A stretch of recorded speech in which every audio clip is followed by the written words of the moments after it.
एक तो बहुत खुशी की बात है कि 200 साल हमारे उर्दू की सहाफ़त को ज़िंदा हुए चल रहे हैं और हम 200 साल में इसको अब उसमें आ गए हैं।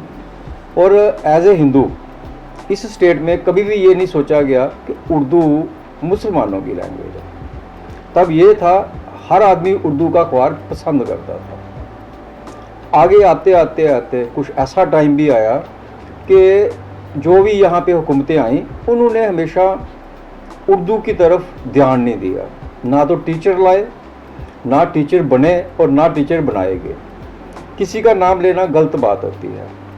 हाँ, हमने अपने आप को ज़िंदा रखा कुछ अपनी किस्मत के हिसाब से, लेकिन अब ऐसा है, ये फंक्शन है, ये ओकेजन है, बहुत बड़ा ओकेजन है और इसके लिए मुबारकबाद है हमारी इस हैदराबाद जो भी ये फंक्शन कर रहे हैं उनके लिए मैं दुआ भी करता हूँ और उनको शुभकामनाएं भी देता हूँ, मुबारक भी देता हूँ कि उन्होंने इतनी इस चीज़ को एक सक्सेस कामयाब करने के लिए काफ़ी कुछ किया। देखो ऐसा है, सहाफ़ी कोई भी होगा वो उर्दू को मरने नहीं देना चाहता, चाहे वो शायर है, चाहे वो फिल्म बनाने वाला प्रोड्यूसर है, डायरेक्टर है, एक्टर है।